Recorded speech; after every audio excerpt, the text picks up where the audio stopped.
शकृतः पिण्डिकोद्वेष्टः प्रतिशायः शिरोरुजः ऊर्ध्ववायुः परिकर्तो हृदयस्य उपरोधनम् मुखेन वीटप्रवृत्तिश्च पूर्वोक्ताश्च आमया स्मृता।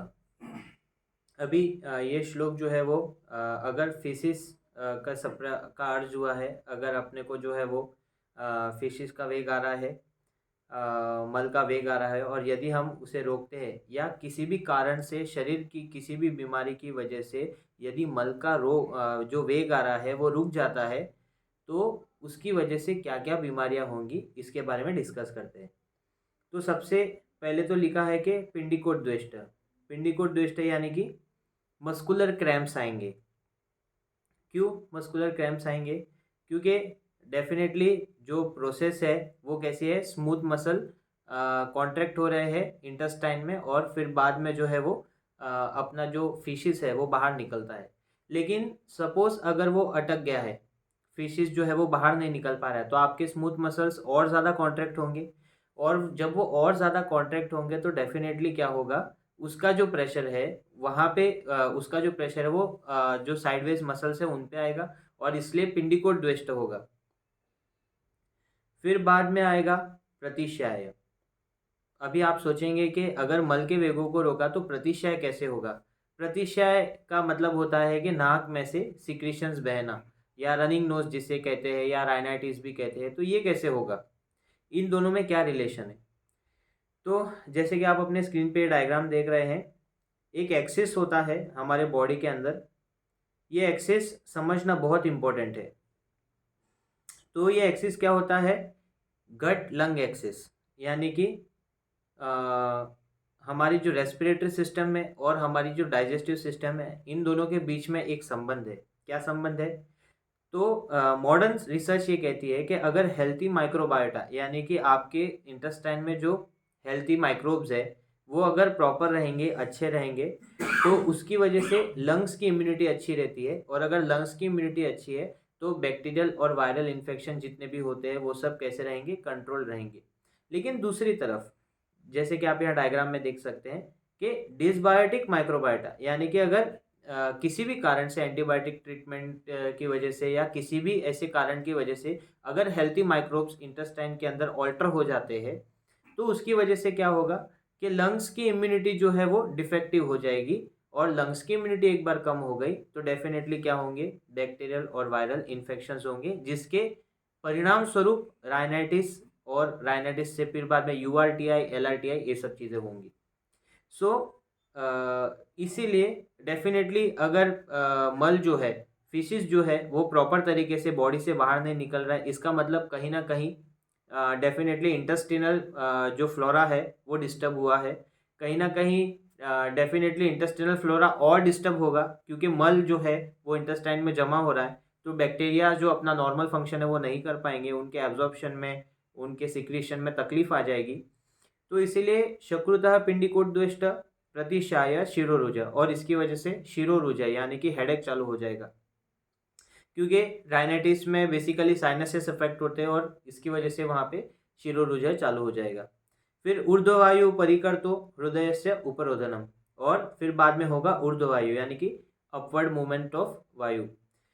ऊर्ध्ववायु को हम इस प्रकार समझ सकते हैं कि पेरिस्टाल्टिक मूवमेंट जो है वो नीचे की तरफ अब ना जाके ऊपर की तरफ जाएगा। क्यों?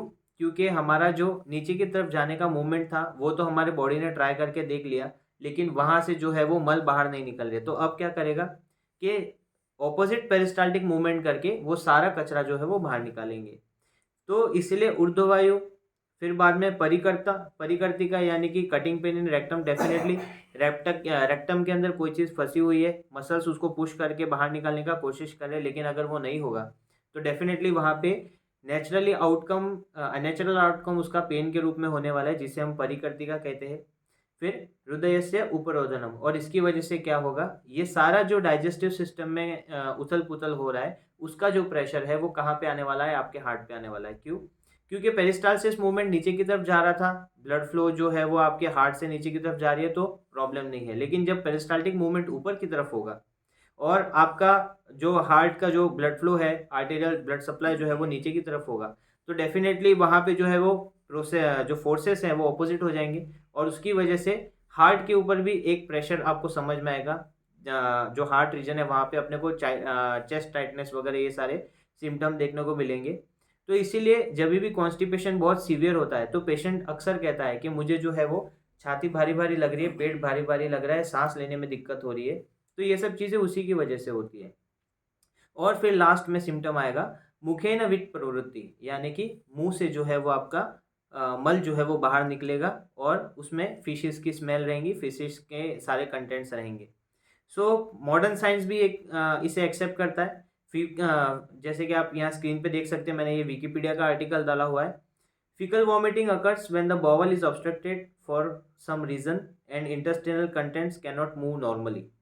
Peristaltic waves occur in an attempt to decompress the intestine, and the strong contraction of the intestinal muscles push the content backward through the pyrolic sphincter into the stomach, where they are then vomited. Faecal vomiting can also occur in cats. तो आपने देखा कि faecal vomiting का mechanism यही है कि अगर आपके बॉडी को समझ में आता है कि वो फिशेस बाहर नहीं निकाल पा रहा है, तो वो क्या करेगा, एक स्ट्रॉन्ग मस्कुलर कॉन्ट्रैक्शन पैदा करेगा, फीसिस को जो है वो पायरोलिक स्फिंक्टर से स्टोमक की तरफ धकेलेगा, और जैसे ही स्टोमक में कंटेंट आ गया आपको वॉमिट हो जाएगी, और वॉमिट में सारा कचरा जो है वो बाहर निकल जाएगा। ये बॉडी का एक नेचुरल रेस्पॉन्स है। लेकिन सबसे इम्पोर्टेंट चीज़ ये है कि ऐसी कौन कौन सी बीमारियां हैं या ऐसे कौन कौन से रीजंस हैं जिसकी वजह से कॉन्स्टिपेशन होता है, जिसकी वजह से फिशेस का जो वेग है वो अटकता है, जिसकी वजह से फिशेस को जो है वो हिंड्रेंस आता है। ये हमें आगे आने वाले चैप्टर्स में पढ़ने ही वाले हैं। जो विबंध है उसको हम देखने ही वाले हैं। हर बीमारी में विबंध ये लक्षण आता है, मैक्सिमम बीमारियों में है।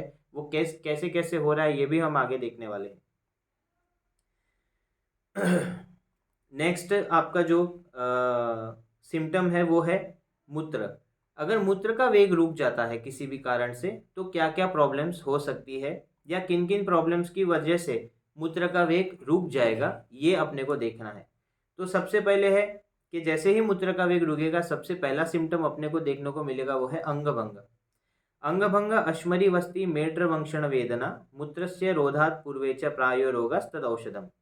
सो सबसे पहला जो अपने को सिम्टम, अगर आपका यूरिन अटक जाता है किसी भी कारण से, किसी भी बीमारी से, या फिर बाद में आपने खुद ही स्पिंस्टर को जो है वो टाइट करके आप मीटिंग में बैठे हैं, आपने टॉयलेट आ रही है लेकिन आप जा नहीं रहे, तो आपको सबसे पहले जो प्रॉब्लम होगी वो है अंगभंग, यानी कि पूरे बॉडी में स्प्लिटिंग पेन होगा, यानी कि पेन बहुत ज़्यादा होगा। और डेफिनेटली जहाँ पे टॉयलेट रुकी हुई है, क्योंकि आपका ब्लैडर जो है वो एक मोमेंट के बाद में डिस्टेंड हो जाएगा, जितनी उसकी कैपेसिटी है उससे ज़्यादा यूरिन उसके अंदर जमा हो जाएगा। तो डेफिनेटली अगर किसी भी ऑर्गन की अपनी कैपेसिटी से ज़्यादा उसमें कंटेंट जमा हो जाएगा तो वो डिस्टेंड हो जाता है। डिस्टेंड होगा तो वहाँ पे पेन रिसेप्टर्स एक्टिवेट हो जाएंगे, और पेन रिसेप्टर्स एक्टिवेट होंगे तो वहाँ पे दर्द तो होना ही है। सो इसलिए अंगभंग। फिर बाद में आएगा अश्मरी। अश्मरी यानी कि ब्लैडर में स्टोन हो सकते हैं या यूरिनरी ट्रैक्ट में स्टोन हो सकते हैं। तो कैसे होंगे, तो आपको पता है कि हमारा जो यूरिन हो रहा है वो कैसा होता है, कॉन्सेंट्रेटेड फॉर्म में होता है। अगर आप सही टाइम पे टॉयलेट नहीं गए तो क्या होगा कि वो कॉन्सेंट्रेटेड यूरिन जो है वो प्रेसिपिटेट हो जाएगा। एक मोमेंट के बाद में जब सोल्यूट कॉन्सेंट्रेशन ज़्यादा हो जाएगा तो वो सारे यूरिन के जो क्रिस्टल्स है वो एक जगह जमा हो जाएंगे, और एक जगह जमा होकर कंबाइन हो जाएंगे, और इस तरीके से अपने को जो है वो स्टोन फॉर्मेशन हो सकता है। तो इसलिए ज़्यादा टाइम तक टॉयलेट को रोक के रखना है, या किसी भी बीमारी में अगर टॉयलेट प्रॉपरली नहीं हो रहा है तो उसे जमा नहीं होने देना, ये अपना जिम्मेदारी है। फिर वस्ती मेड्र वंक्षण वेदना। वस्ती यानी कि आपका जो ब्लैडर रीजन है, मेड्र यानी कि आपका जो रिप्रोडक्टिव ऑर्गन्स का रीजन है, वंक्षण यानी कि उसके बाजू में जो थाई रीजन है, वेदना, वेदना यानी कि वहाँ आपको ये जगहों पे आपको दर्द ज़्यादा देखने को मिलेगा। And also the disease mentioned in respect of suppression of flutters and stool. और डेफिनेटली आप जानते हो, अगर आपने एनाटॉमी पढ़ा होगा तो आपने देखा होगा कि ब्लैडर अगर डिस्टेंड होता है तो डेफिनेटली वो उसके पीछे जो रेक्टम है उसे भी पुश करेगा, तो आपका स्टूल भी वहाँ पे अटक जाएगा। स्टूल्स भी अटक जाएंगे, फ्लेटस भी अटक जाएगा, और यूरिन भी अटक जाएगा। तो इसीलिए जैसे ही ये प्रॉब्लम होगी तो ऊपर जो आपने दो डिजीज पढ़े हैं उसमें जो आपने प्रॉब्लम्स पढ़ी है वो भी देखने को मिलेंगी, साथ में ये भी देखने को मिलेगा।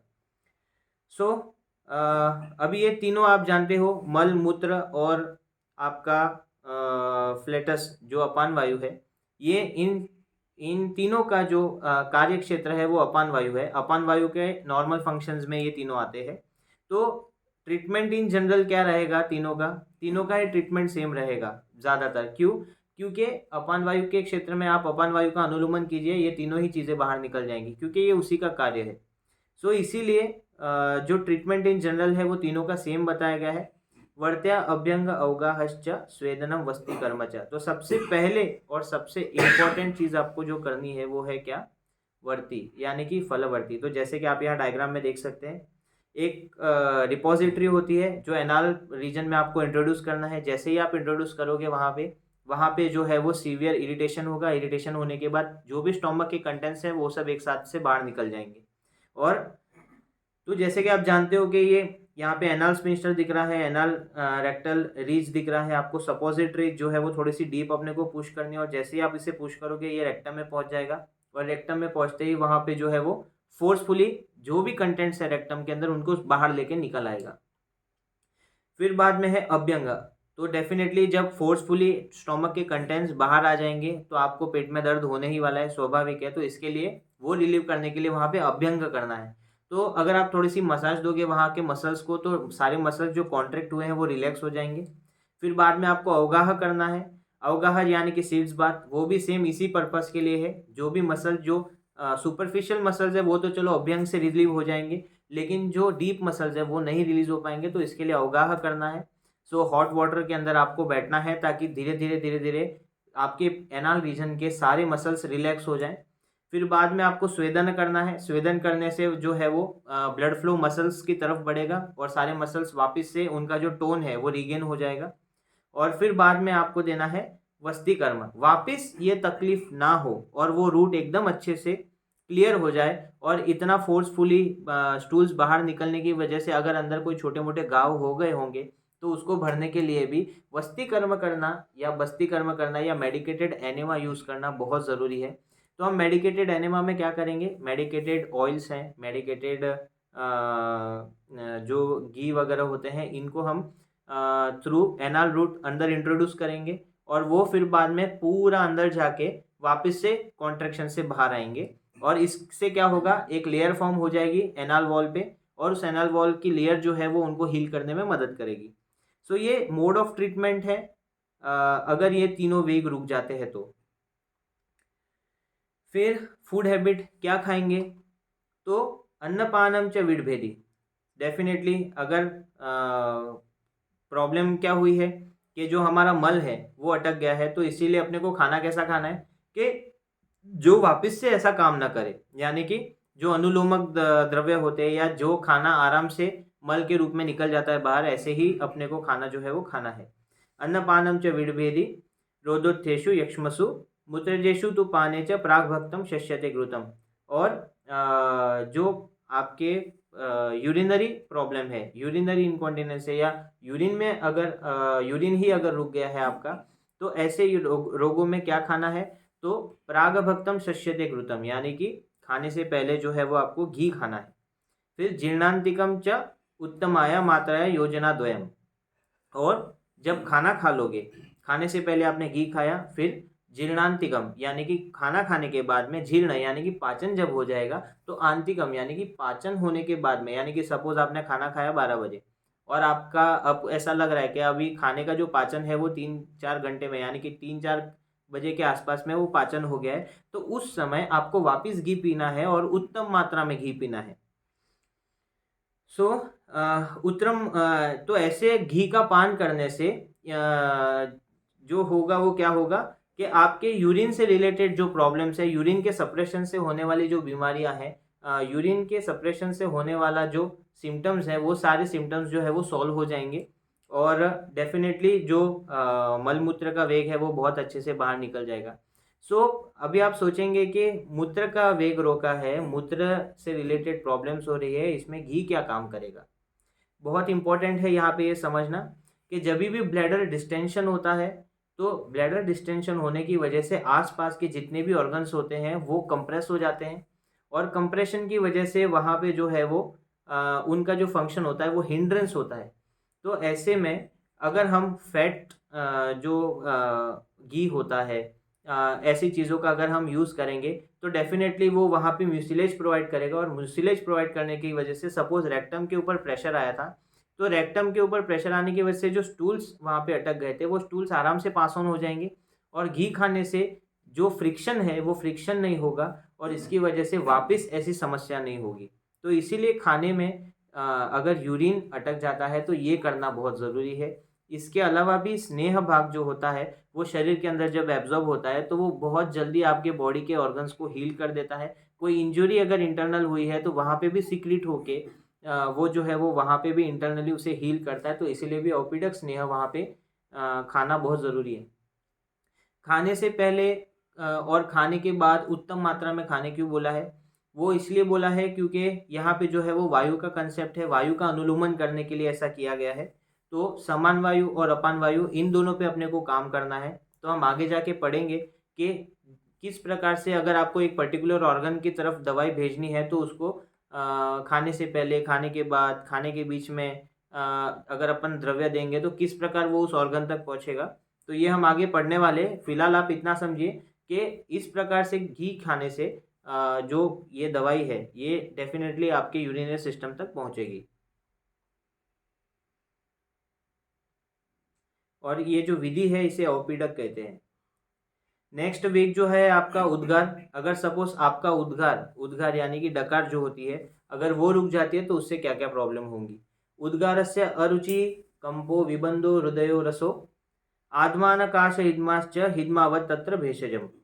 यानी कि अगर आपका उद्गार किसी भी कारण से, किसी भी बीमारी से रुक जाता है या आप खुद उसे रोकते हो तो आपको ये बीमारी होंगी। तो सबसे पहला क्या है? अरुचि। अरुचि यानी कि डेफिनेटली कुछ खाने का मन नहीं करेगा। फिर बाद में कंप यानी कि ट्रेमर्स होंगे। विबंध हृदय रसो, चेस्ट रीजन में टाइटनेस फील होगा। क्यों? क्योंकि उद्गार बाहर आ रही थी लेकिन आपने उसे रोक दिया है तो अब वो क्या करेगा? डिस्टेंशन करेगा। आदमान, आदमान यानी कि एब्डोमेन फूला हुआ रहेगा। क्यों? क्योंकि गैसेस बाहर नहीं निकल पाए, इसकी वजह से गैस वापस अंदर चली गई और डिस्टेंशन हो गया। कास यानी कि कफिंग होगा। अगर सपोज वो गैसेस जीआईटी में ही वापस गई तो ठीक है, लेकिन अगर आरटीआई या रेस्पिरेटरी ट्रैक में चली गई तो वहाँ पे क्या होगा? कफिंग होगा। हिदमा यानी कि हिकअप्स आएंगे। वेगल नर्व स्टिमुलेशन होगा या वेगल नर्व इरिटेशन होगा तो उसकी वजह से हिकअप्स भी आएंगे। तो इसका ट्रीटमेंट कैसे करना है? तो जैसे हिदमा चैप्टर में या हिकअप्स के चैप्टर में जो बताए गए हैं वही ट्रीटमेंट आपको यहाँ पे उद्गार वेग को रोकने से होने वाली बीमारियों में करना है। सो उसको हम आगे देखने वाले हैं, इसलिए मैं अभी यहाँ उसे डिस्कस नहीं कर रहा हूँ। स्नीजिंग, सपोज छींक आ रही है लेकिन आपने उसे रोक दिया या किसी भी कारण से छींकें आना बंद हो गई तो उसमें अपने को क्या क्या प्रॉब्लम्स आएंगी। सो शिरो अर्ति दौर्बल्यम मन्या स्तंभार्दितम क्षुते, यानी कि शिरो अर्ति यानी कि सबसे पहले तो हेडेक होगा। अभी डेफिनेटली आप जानते हो कि छींक क्यों आती है। तो अगर मक्खी अगर कभी उड़ते हुए नाक के अंदर चली जाती है तो हमें बहुत सारी छींकें आती है और मक्खी उन छींकों के साथ बाहर निकल जाती है। उसी प्रकार अगर धूल मिट्टी भी हमारी नाक में चली जाती है तो अगर हमको बहुत सारी छींकें आती है और वो सारा कचरा बाहर निकल जाता है। इसका मतलब क्या हुआ कि हमारा बॉडी जो है वो छींकों को as a preventive mechanism use करता है और सारा कचरा जो है वो रेस्पिरेटरी ट्रैक में जा रहा है उसे वहाँ जाने से रोकता है। सो अगर सपोज कुछ कोई कचरा जो है वो आपके नाक में चला गया है लेकिन आप छींक आ रही है लेकिन आप छींक नहीं रहे हैं, या आप जो है वो प्रॉपर तरीके से छींक नहीं पा रहे हैं या छींक नहीं रहे हैं या आप उसे रोक रहे हैं, तो डेफिनेटली क्या होगा? वो कचरा आरटीआई में रेस्पिरेटरी ट्रैक इन्फेक्शन में जाएगा। रेस्पिरेटरी ट्रैक इन्फेक्शन के अलावा साइनसेस भी उधर कनेक्टेड होते हैं, आपके नेजल साइनस होते हैं, वहाँ से आपके हेड के साइनस भी कनेक्टेड होते हैं। तो अगर वहाँ पे जाके ब्लॉकेज करता है तो डेफिनेटली आपको हेडेक होने वाला है। तो इसलिए सबसे पहला सिम्टम यहाँ लिखा है शिरोअर्ति यानी कि हेडेक हो सकता है। दूसरा लिखा है इंद्रिय दौर्बल्य। डेफिनेटली अगर छींक आ रही है लेकिन वो छींक जो है वो अगर आपने प्रॉपर तरीके से आने नहीं दी तो आपको जो है वो थोड़े टाइम के लिए अच्छा नहीं लगेगा, तो जिसको हम इंद्रिय दौर्बल्य कहते हैं, यानी कि सोचने समझने की शक्ति थोड़ी कम हो जाना। या मन्यास्तंभ, मन्यास्तंभ यानी कि नेक स्टिफनेस लगेगा। और अर्दिता यानी कि फेशियल पाल्सी भी हो सकती है। तो डेफिनेटली यहाँ पे जो बताया जा रहा है कि जो भी कचरा है, इरिटेटिंग चीज़ है जो नाक के अंदर गई है, यदि उसे बाहर नहीं निकलने दिया गया तो डेफिनेटली इन सारी चीज़ों को कर सकती है। तो उसका ट्रीटमेंट क्या होगा? डेफिनेटली छींक नहीं आ रही है तो आपको जो है वो नेजल म्यूकोसा इरिटेट करना है और छींक को लाना है बाहर। तो इसलिए सबसे पहले लिखा है तीक्ष्ण धूमांजनम ग्राण, यानी कि तीक्ष्ण, तीक्ष्ण यानी कि बहुत स्ट्रॉन्ग, धूम यानी कि धुआं जो है वो इतना स्ट्रॉन्ग लेना है कि छींक आ जाए, या अंजन आंखों के अंदर जो काजल है वो एकदम स्ट्रॉन्ग लगाना है कि उसके इरिटेशन की वजह से छींक आ जाए। फिर बाद में नावन है यानी कि स्नफिंग करना है। तो जैसे कि आपने देखा होगा कि कुछ लोग जो है वो नासिका की चूर्ण होती है उसे नाक के अंदर सूंघते हैं तो उन्हें छींक आ जाती है। कुछ लोग तंबाकू का भी यूज़ करते हैं। तो वैसे ही स्नफिंग करना है यानी कि नावन करना है। तो इससे भी क्या होगा? नावन करने से जो भी नाक के अंदर कचरा है वो छींक के स्वरूप में बाहर आ जाएगा। फिर अर्क विलोकने यानी कि खाली अर्क विलोकने, ये बहुत इंपॉर्टेंट है। आपने देखा होगा कि कभी कभी आपको छींकने आती है तो आप लाइट की तरफ देखते हो तो आपको छींक आ जाती है। तो ये भी एक मैकेनिज्म है। इसको जो है वो यहाँ पे अर्क विलोकने के नाम से बताया गया। अर्क विलोकने यानी कि अर्क यानी कि आपका सूर्य जो है, या सूर्य के जैसी कोई भी चीज हो जो भी चमक रही है उसकी तरफ देख लीजिए तो आपको छींक आ जाएगी। और इसी के प्रकार यदि इतना सब करने के बाद भी अगर आपको छींकने आती है तो यहाँ पे लिखा है प्रवर्तयेत क्षुतिं शक्ताम स्नेह स्वेदौ च शीलयेत। तो अगर आपको इतना करने के बाद भी अगर छींक नहीं आती है तो आप एक काम करिए, स्नेहन स्वेदन इस प्रकार से जो है वो करिए, तो उसकी वजह से भी आपको छींक आ जाएगी और जो भी प्रॉब्लम है वो सॉल्व हो जाएगी। फिर बाद में अगर प्यास लगी है लेकिन आपने अगर पानी नहीं पिया, या सप्रेशन ऑफ थ्रस्ट, इस प्रकार से अगर आपने तृष्णा के वेग को रोका तो क्या क्या प्रॉब्लम होंगे। अभी आपको ये बताने की ज़रूरत नहीं है कि प्यास क्यों लगती है इंसान को। डेफिनेटली अगर शरीर के अंदर पानी की कमी हो गई है तो प्यास तो लगना ही है। तो अगर प्यास लग रही है लेकिन आपने पानी नहीं पिया तो डेफिनेटली बॉडी को जो वाटर कंटेंट चाहिए वो नहीं मिलेगा और डिहाइड्रेशन के सिम्टम्स आ जाएंगे। तो आप देख सकते हो कि यहाँ पे सारे सिम्टम्स लगभग डिहाइड्रेशन के। तो शोषांग, शोषांग यानी कि सारे अंग जो है वो सूख गए क्या ऐसा लगेगा। शोष यानी कि सूख जाना, या शोष यानी कि उनमें ताकत नहीं रहना, या उनका जो है वो अपने फंक्शन को छोड़ देना, ये शोष है, शोष अंग। फिर साध बाधिर्य, अंग साध यानी कि डी या पूरे बॉडी में वीकनेस फील होगा।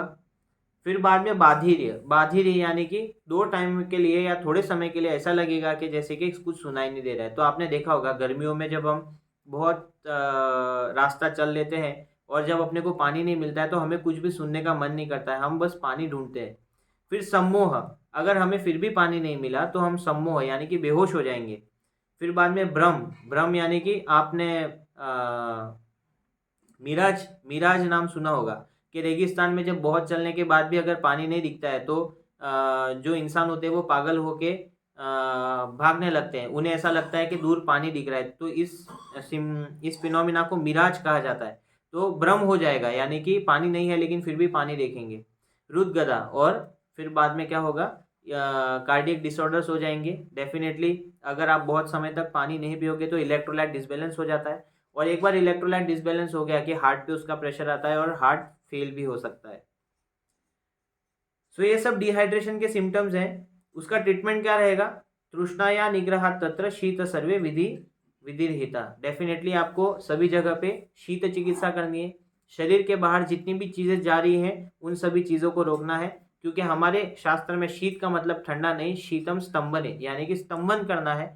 शरीर के बाहर जितनी भी चीज़ें जा रही हैं, पहले से ही डिहाइड्रेशन है, अगर उसके बाद भी अगर सब चीज़ें बाहर चली जाएंगी, जो जैसे कि पसीने के रूप में फ्लूइड लॉस हो रहा है, अगर जुलाब हो रहे हैं, डिहाइड्रेशन में जुलाब भी होते हैं, तो अगर ऐसे फ्लूइड लॉस हो रहा है तो वो सब रोकना है, और सभी प्रकार के शीत उपचार जो बताए गए हैं वो सब करने हैं। फिर सप्रेशन ऑफ हंगर, अंग भंग अरुचि ग्लानि कार्श शूल भ्रमा शुदा। तो अगर सप्रेशन ऑफ हंगर यानी कि भूख लगी है लेकिन आपने खाना नहीं खाया, सो क्या क्या प्रॉब्लम होंगे उससे? अंग भंग यानी कि आपको फिर से पेन होगा। डेफिनेटली भूख लगने के बाद पेट में जलन होना, पेन होना, ये तो होता ही है। फिर बाद में अरुचि यानी कि बहुत समय तक खाना नहीं खाया तो भूख मर जाती है, जिसे हम यहाँ पे अरुचि कह रहे हैं। रुचि यानी कि खाने में मन नहीं लगेगा। ग्लानि, ग्लानि यानी कि कोई भी काम करने का मन नहीं करेगा या सिर्फ बैठे रहने का मन करेगा, क्योंकि वीकनेस आ जाएगी। कार्श यानी कि आप सूख जाएंगे, पतले हो जाएंगे। क्यों? क्योंकि जब बॉडी को खाना नहीं मिलता है तो वो अपने ही बॉडी के टिश्यूज़ को पचाना चालू कर देता है। शूल होगा, पेट के अंदर जलन होगी। क्यों? क्योंकि एसिड सिक्रेशन हो रहे हैं, म्यूकस जो मेम्ब्रेन है वो पूरा जल रहा है लेकिन वहाँ पे खाना नहीं मिल रहा है, तो शूल होगा। भ्रमा, भ्रमा यानी कि आपको पता है कि यदि बहुत टाइम तक खाना नहीं मिले तो चक्कर आने लगते हैं, तो यही भ्रम है यहाँ पे, तो इसके यहाँ भ्रमा लिखा है। तो ये सारे सिम्टम्स जो है वो भूख का अगर भूख लगी है लेकिन आपने खाना नहीं खाया, उसके वेग को अगर आपने धारण किया है, तो ये सब चीज़ें होंगी आपको। ट्रीटमेंट में क्या है, तत्र योज्यम लघु स्निग्धम उष्णम अल्पम च भोजनम। डेफिनेटली भूख लगी है तो ट्रीटमेंट क्या होगा कि भाई खाना दे दो। तो कैसा खाना, सपोज बहुत भूख लगी है लेकिन आपने उसको खीर खिला दी, तो क्या उससे वो खीर जल्दी पचेगी, नहीं पचेगी। और उसके बॉडी के अंदर जो टिश्यू डेथ हो रहे हैं, क्या उनको जल्दी से न्यूट्रिशन मिलेगा, नहीं मिलेगा। तो इसीलिए तत्र योज्यम लघु स्निग्धम, खाना तो देना है लेकिन कैसा देना है कि जो बहुत जल्दी पच जाए, ताकि उनके शरीर के अंदर जो टिश्यू डेथ की प्रोसेस चल रही है वो जल्दी से रुक जाए। So meals that are light to digest, यानी कि लघु स्निग्धम, यानी कि एकदम जो लघु हैं, जो पचने में एकदम हल्के हैं, ऐसे खाने को तुरंत देना है। स्निग्धम यानी कि जो तुरंत एब्जॉर्ब हो जाएंगे, जो स्लिमी रहेंगे, जो जिसमें फैट और कार्बोहाइड्रेट प्रॉपर मात्रा में रहेगा, ऐसा खाना बना के देना है। उष्णम यानी कि फ्रेशली कुक्ड होना चाहिए, ऐसा नहीं हो कि ठंडा हो तो पचने में देर हो रही है, ऐसा नहीं, एकदम फ्रेशली कुक्ड होना चाहिए जो खाते ही तुरंत पच जाए। और अल्पम, थोड़ा थोड़ा करके देना है। अगर एक ही बार में पेट भर के खाना खा लिया तो भी दिक्कत है, क्योंकि बहुत टाइम से भूखे थे और अचानक से पेट भर के खाना खा लोगे तो वो भी पचने नहीं वाला है। तो इसीलिए इस तरीके से अपने को जो है वो इसमें ट्रीटमेंट करना है। सो आपने देखा होगा कि बहुत लोग अनशन पे बैठ जाते हैं, तो अनशन पे बैठ के जब वो अपना अनशन तोड़ते हैं तो उस समय इसी प्रकार से हमें ट्रीटमेंट करना पड़ता है। हम अपने मन का अनशन करने के बाद में नहीं खा सकते। फिर सप्रेशन ऑफ स्लीप, यानी कि निद्राया मोह मूर्धाक्षी गौरव आलस्य द्रुम्बिका अंगमर्दश्च तत्रेष्ट स्वप्न संवाहनानि च। निद्रा में अगर निद्रा आ रही है, नींद आ रही है, लेकिन फिर भी अपन सो नहीं रहे हैं, तो आजकल आप देखते हैं कि बहुत सारे बच्चे जो है वो 12-1-2 बजे तक जो है वो मोबाइल चलाते रहते हैं। तो ऐसे बच्चों में आपको ये सिम्टम हर रोज ही देखने को मिलेंगे। क्या क्या होगा, मोह, मोह यानी कि डिल्यूजन, क्या करना है क्या नहीं करना है ये नहीं समझ में आएगा, इसे मोह कहते हैं।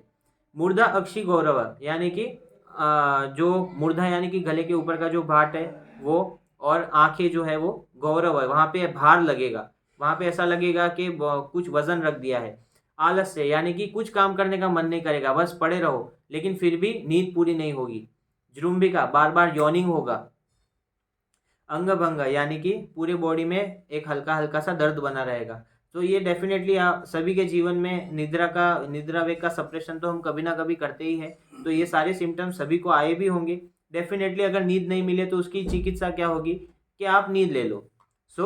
यहाँ पे लिखा भी गया है, अंगमर्दश्च तत्रेष्ट स्वप्न संवाहनानि च। स्वप्न यानी कि सो जाओ, और संवाहन यानी कि थोड़ा सा मसाज कर दिया जाए ताकि अच्छे से नींद आ जाए। फिर बाद में आता है कासवेग। अगर कासवेग को रोका है, कासस्य रोधात तद्वृद्धि श्वास रुचि हृदय आमया शोषो हिदमा च कार्यो अत्र कासः सुतराम विधि। कि कास के वेग को अगर रोका तो क्या क्या प्रॉब्लम्स होंगी। कास यानी कि खांसी, अगर खांसी आ रही है लेकिन आप उसे सप्रेस कर रहे हो, या किसी भी कारण से खांसी आ तो रही है लेकिन जैसे होनी चाहिए वैसे नहीं हो रही है, तो क्या क्या प्रॉब्लम होंगे। तो डेफिनेटली अगर खांसी आ रही है लेकिन अगर आप उसे सप्रेस कर रहे हो तो आपको श्वास होगा, क्योंकि खांसी जो है वो क्या कर रही है, आपके फेफड़ों के अंदर जो भी कफ है, जो भी कचरा भरा पड़ा है उसे बाहर निकालने का कोशिश करे, लेकिन अगर वो बाहर नहीं निकलेगा तो डेफिनेटली आपको क्या हो जाएगा, डिसपनिया, यानी कि श्वास लेने में दिक्कत हो जाएगी, क्योंकि वो कचरा जो है वो ऑक्सीजन को अंदर जाने नहीं देगा और कार्बन डाइऑक्साइड को बाहर आने नहीं देगा। तो इसकी वजह से सबसे पहला सिम्टम जो होगा वो क्या होगा, श्वास हो जाएगा, जिसमें आपके asthma, OPD, wheezing, breathing difficulty, ये सब चीज़ें एज ए सिम्टम देखने को मिलेंगे। फिर बाद में वहाँ भी अरुचि हो जाएगी। आप देख सकते हो कि जितने भी आपके चेस्ट रीजन के पैथोलॉजी है वहाँ पे आपको अरुचि देखने को मिल रही है, तो ये बहुत इंपॉर्टेंट सिम्टम है, सब में कॉमन है। फिर बाद में हृदयामय यानी कि कार्डियक डिसऑर्डर होंगे, क्योंकि आपको पता है कि कार्डियो रेस्पिरेटरी सिस्टम का एक बहुत इंपॉर्टेंट संबंध है कार्डियक रीजन से, जो है वो रेस्पिरेटरी सिस्टम, और रेस्पिरेटरी सिस्टम से कार्डियक रीजन में ब्लड फ्लो होता है। तो अगर रेस्पिरेटरी सिस्टम में कोई प्रॉब्लम आया है तो उसका प्रेशर कार्डियक सिस्टम पे आएगा और कार्डियक डिसऑर्डर्स होंगे। शोष यानी कि इमेसिएशन, यानी कि जो भी लंग्स के टिश्यू हैं वो अपना काम करना छोड़ देंगे, उसे शोष कहते हैं। फिर बाद में हिदमा यानी कि हिकअप्स चालू हो जाएंगे। क्यों? क्योंकि वेगल नर्व इरिटेट हो जाएगी। ट्रीटमेंट क्या करना है, डेफिनेटली खांसी जल्दी से रुक जाए यही ट्रीटमेंट करो। सो ट्रीटमेंट में क्या लिखा है, कार्यो अत्र कासहा सूत्राम विधि, कि फटाक से जल्दी से क्या करना है कि खांसी रुके ऐसा काम करना है। फिर बाद में अगर श्वास के वेग को रोका गया, सपोज आपने बहुत काम किया है, काम करने के बाद में जिस तरीके से डीप ब्रेथ्स लेने चाहिए, अगर आप डीप ब्रेथिंग नहीं कर रहे हो और शॉर्ट ब्रेथ्स ले रहे हो तो आपको क्या क्या प्रॉब्लम होंगे। सो गुल्म हृदरोग सम्मोहा श्रम श्वासात विधिर रीतात, तो डेफिनेटली गुल्म यानी कि ब्लॉटिंग हो जाएगा, एब्डोमिनल ब्लॉटिंग हो जाएगा, क्योंकि जितना सांस लेना है आप उतना नहीं ले रहे, तो डायफ्राम जो होता है वो क्या हो जाएगा, थोड़ा सा कॉन्ट्रैक्टेड स्टेट में चला जाएगा, पेट जो है वो फूला हुआ सा लगेगा। फिर बाद में हृदरोग यानी कि डेफिनेटली डायफ्राम जो है वो प्रॉपर तरीके से रिलैक्स नहीं होगा, प्रॉपर तरीके से कॉन्ट्रैक्ट नहीं होगा और थक जाएगा, तो इसकी वजह से हृदरोग भी हो सकते हैं। फिर बाद में सम्मोह यानी कि लॉस ऑफ कॉन्शियसनेस और डिल्यूजन, बहुत ज़्यादा काम किया है लेकिन आपको ऑक्सीजन नहीं मिल रहा है, तो डेफिनेटली ब्रेन को जब ऑक्सीजन नहीं मिलेगा तो वो स्विच ऑफ होने ही वाला है, तो इसीलिए बेहोशी तो होने ही वाली है। सो इसके लिए मॉडर्न में एक टर्म है कार्डियो रेस्पिरेटरी एंड्योरेंस।